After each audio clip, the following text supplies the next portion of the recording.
one, and I'll take the pronunciation before you have a coronary on this. So, Hadji Malick Diouf, an interesting youngster in this regard that linked with Liverpool recently, and actually the sporting director at Slavia Prague actually come out and said, yes, Liverpool are inquired. So in terms of a link, unless he's just a barefaced liar, that's pretty much as strong as you want, isn't he? And he's been linked with Liverpool through various reports as well. Left back, left wing back, a position we are definitely going to be shopping in for the summer. And just before I give Barts the stage, I know Abdul's put there, Liverpool Football Club will not require any new players till summer 2025. So just in case it's clear, we are not suggesting Liverpool sign any of these players in the next 24 hours before that deadline shuts. It is about summer and the various links there. But Diouf, Barts, not a popular name with Liverpool fans.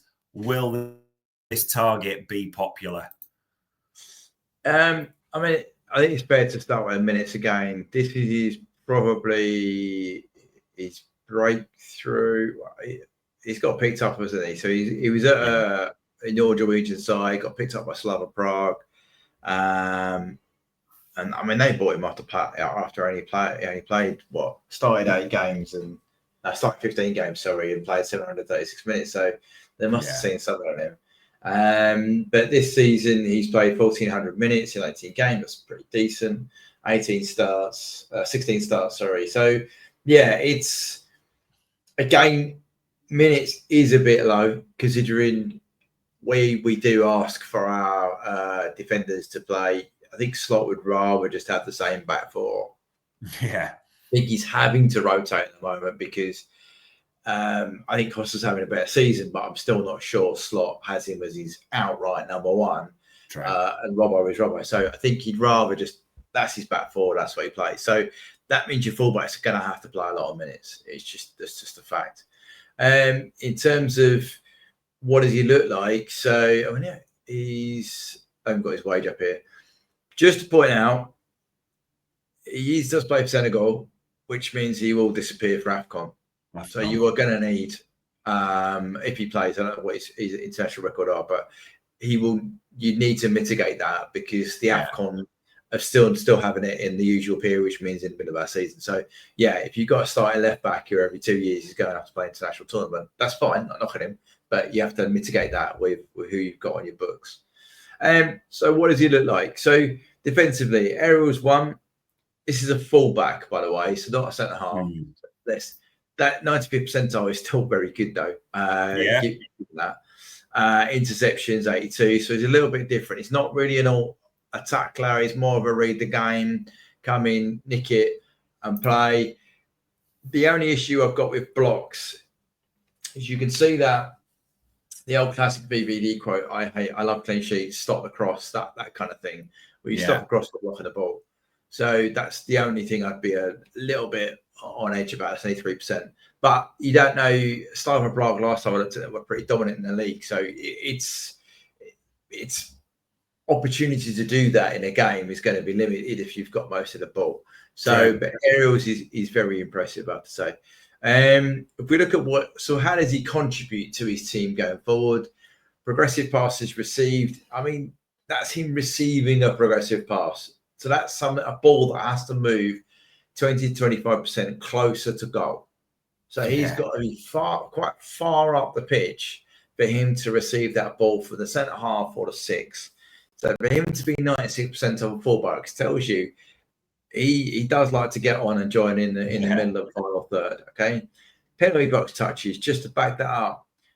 Against fullbacks, he's 96th percentile. So he generally has 3.5 penalty box touches a game, which cost us, I think, had 2 last game for us. So that gives you. Bradley had 6, but I mean, Bradley's just an exceptional attacking wise. So it's a different mode. But so that's very good. Take-ons. So when he gets the ball, likes to take a player on, 92nd percentile, he's carrying that ball. So he's another carrier.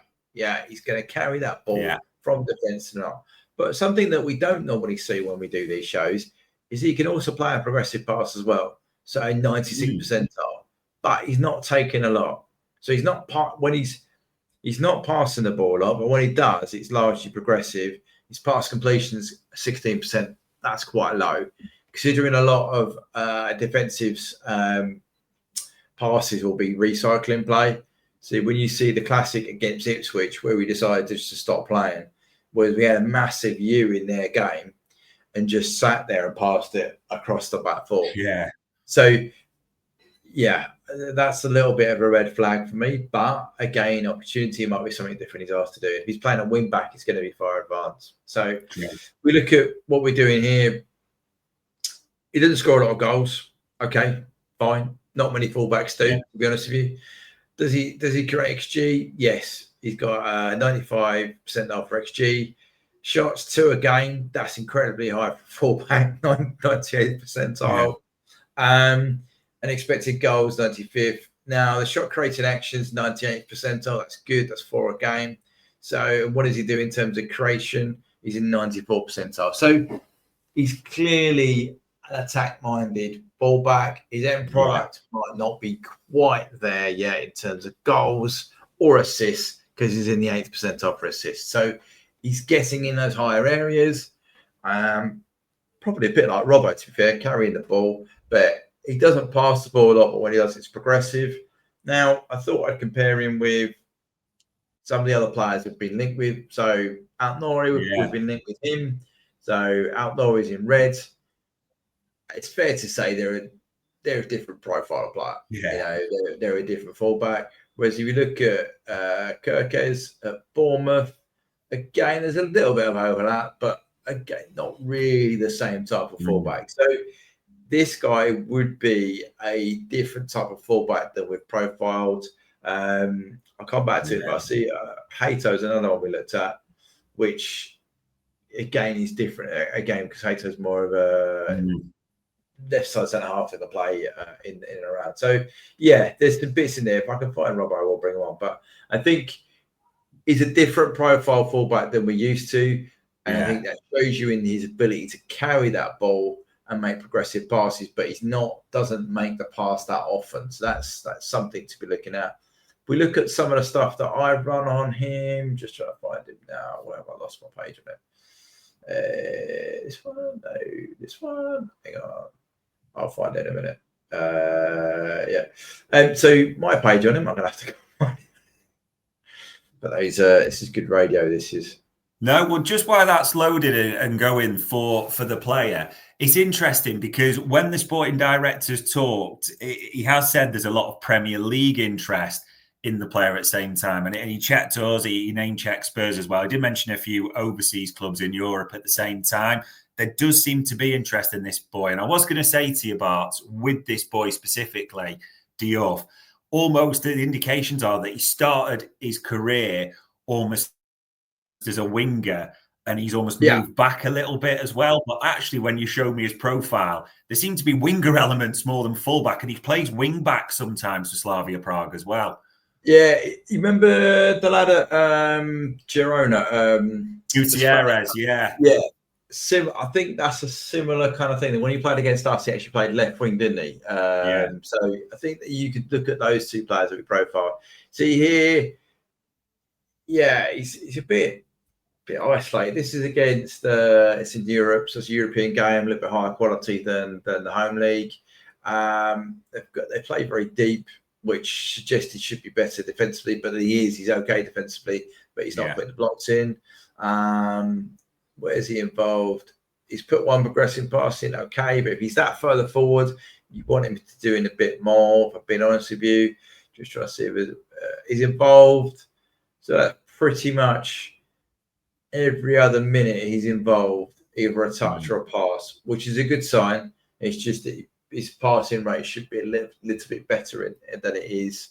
11% of team possession, okay. So they clearly use him as a bit of an outlet. Dual success of 33. That's in the numbers you want. I think could do it a bit higher. Aerials 50 in this game. Percentage of team EPV 6.4. Remember that Costas just landed nearly a 30% in the last game. I know it was dead rubber, but still 30% EPV. I think Bradley was in at 5. So this is kind of a Bradley territory in terms of threat creation. Pass success 77. As I said, that's a bit low for a fullback. Seeing a lot of their possession should be fairly stable. We should be set. Even if we're attacking, it's a bounce round or carry pass. Yeah. I don't think you shouldn't be losing the ball as much as he is. In terms of his pass map, where does he feature? So he's out here. So he's not as high as our fullbacks get. So our fullbacks typically get in and around. They create a triangle here with the left half space. So he's a bit more at home, which, but he's also level with the other right back, which could be a pattern of their play. So that's not so to criticise him. It's just showing he's not as high. Yeah. If you look at his wagon wheel, how's he done? He's on par. I mean, it looks like he's not, but he's actually on par with a lot of the metrics for the rest of his side. So, yeah, he's an interesting player. Just looking defensively where he was, they would have been here.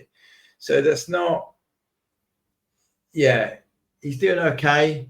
7%, 16%. So he's created quite, that's almost, it's over 10% of the defensive actions on his side, which is better than his equivalent on the right.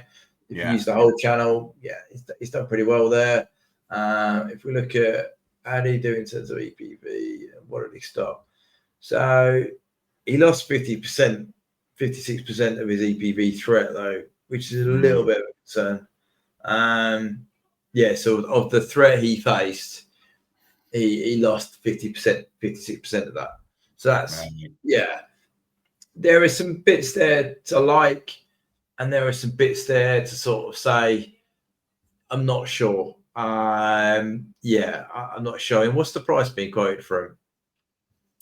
Interesting, because this is one that's come up. There's quite a few reports today when I'm just sort of doing some digging, and the sporting directors mentioned that they've turned down 25 million euros, which if you get euros at Tesco's is about 19, 20 million quid, isn't it? So you probably think they would be looking for a little higher in the summer. So yeah, you'd probably be talking somewhere you'd think, and this is guessing a little bit,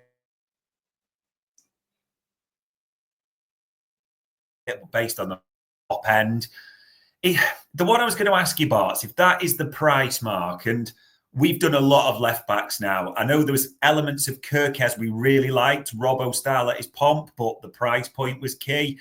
Ainori got some key stats. The contract running down suits in our favour. The defensive stats are worrying, but we know how horrendous Wolves are. Carreras, we really liked as well, the lad at Benfica. He had a lot going for him as well in terms of defence and both ways. Hato, I mean, we called him a unicorn for a good reason at the same time. I suppose when you throw in this guy in the mix, it's natural from what we've seen, and you've shown me. I could see why we've been looking at the kid because there's something there. The key question is, does he upset any of them front runners for you? I've just done a comparison with Robbo on F-Brief, just to have a quick little look at that. But there's some similarities in Robbo, and there are some not. For 20 million, might be worth a gamble, but I wouldn't put him as a priority. I still think Hato's your one personally, because I think it would give you another option on the left side, which we looked at last time actually with it in Cafe by Leverkusen as being that option. So you've got that, as you said. I like the lad at the Portuguese club. I can't remember his name now. Carreras, wasn't it? I think. I liked him a lot. So yeah, there are some other ones, but he's not awful by any stretch of the imagination. I don't think there's a lot between him and who was the other we've been linked with? Where is he? I'm trying to find the guy at Bournemouth now. I've lost him. Kirkes. So compared, Kirkes with Robbo. That's more of a Robbo fullback than the lad. So I think, but then he's going to cost 40 million pounds or something, isn't he? The Bournemouth lad. So yeah. I suppose it comes back to: do you think we should be buying a squad player, or should we be buying a first team player, or someone who could be first team player? I'm not convinced from looking at that data with Al Hadj. I'm just not sure I'm not sure he's ready, and the minutes he's played don't suggest to me he's ready for a Premier League starting left back position. No. At least the advantage Kirkes has is he would have completed a season with Bournemouth, right? Yeah. So he knows how, and Bournemouth have been flying high. He's part of that. We'll see him at the weekend, and he'll be brilliant. I'm sure he'll have a good game. He always does. So if he does to shut him down, but I'm just not convinced how the lad whose name that I thought we'd never ever sign someone of the same name again. The last one.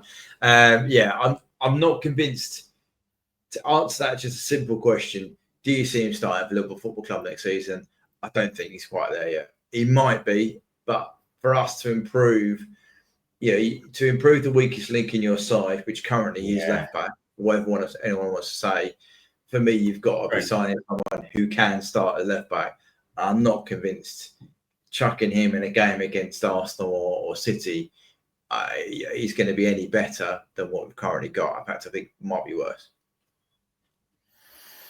Yeah, it's an interesting one. In fact, at the same time, you look at the price point, you look at the others we've been linked with, there's probably a reason then. If people talk about Eredivisie attacks, even though we're pretty high on Hato there, God knows what the Czech Republic tax is in the nicest way. So, it wouldn't even be worth comparing that one. So, for Hadji Malick Diouf at Slavia Prague, you probably guessed, as Barts intimated at the start, that is our meh one. We'll see if anything develops on that. But again, with the links, interesting to see if he ends up at Liverpool. But